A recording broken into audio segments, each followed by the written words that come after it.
Jai Hind, one and all. The topic we are going to take today is Ohm's law. This is one of the very common topic, very important topic of current electricity, which you have already come across in class 10th. So let's go for it. What is Ohm's law? It states that the current flowing through the conductor, whatever the current flowing through the conductor, it will be directly proportional. It will be directly proportional to the potential difference applied across the ends of the conductor. So current is directly proportional to the potential difference applied across the ends of the conductor, keeping few physical parameters constant. Just for example, pressure, area of cross section, temperature, humidity, and many more. So these physical parameters need to be constant while performing the Ohm's law, and it is the ideal way to perform the Ohm's law experiment.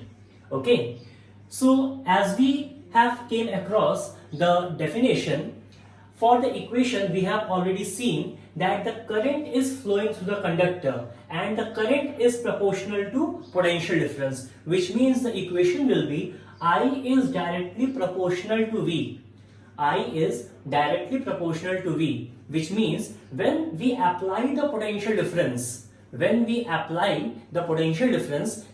we will be able to receive or observe the current in the conductor. Then only we will be able to receive or observe the current in the conductor. That's why I is the dependent quantity and V is the independent quantity. I is the dependent quantity and V is the independent quantity. So after removing the proportionality sign, we will get a constant. That constant is basically termed as R, where R is the resistance. And the value of R will be V upon I. Now suppose if we draw a graph for V versus I, if we keep the V in x-axis and y-axis is mounted with I, then the graph will be as such, and the slope of the graph will be a little bit tilted towards the potential difference x-axis. The slope of the graph will be a little bit tilted towards the x-axis, that is V.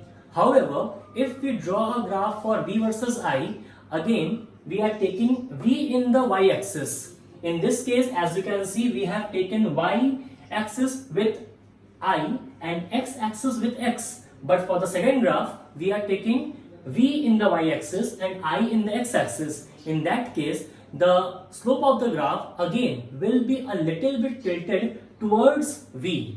It will be the slope. You can compare the slope of these two graphs. The slope of this graph is little bit tilted towards V when V is in x-axis, and the slope of this graph is little bit tilted towards V again when V in y-axis. Hence, now we can have a derivation. Suppose we know the relation between I and VD.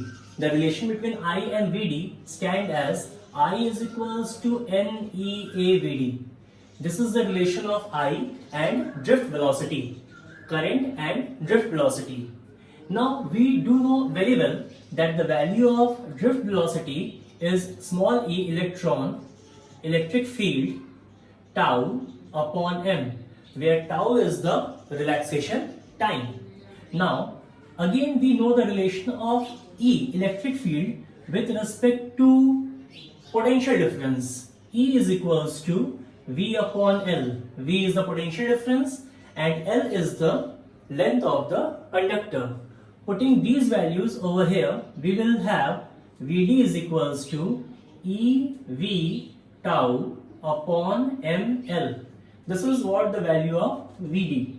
Now putting this value of Vd in the place of Vd, first equation, this is your equation number 1, equation number 2, equation number 3 and equation number 4. Putting 4 in 1, putting equation 4 in equation 1, what we will get? I is equals to NEA bracket EV tau upon ml. This is what we are going to get. On solving, we will have NE square AV tau, NE square AV tau upon ml. This is the value of I.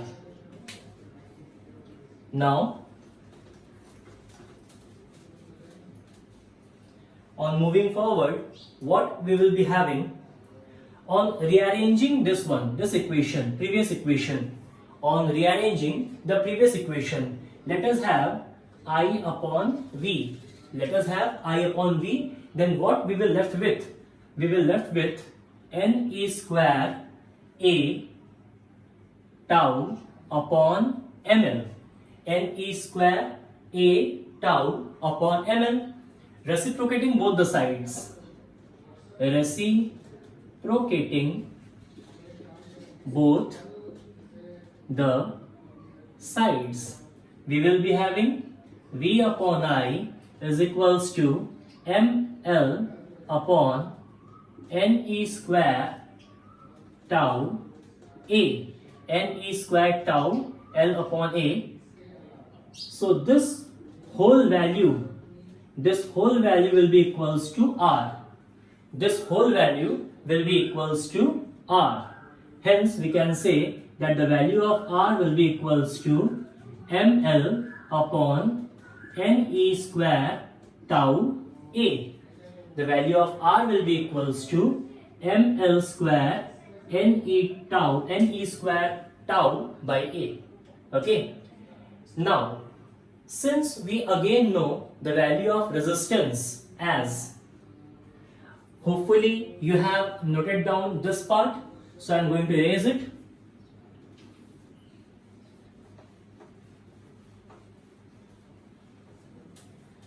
Since we again know from the relation, since we know the relation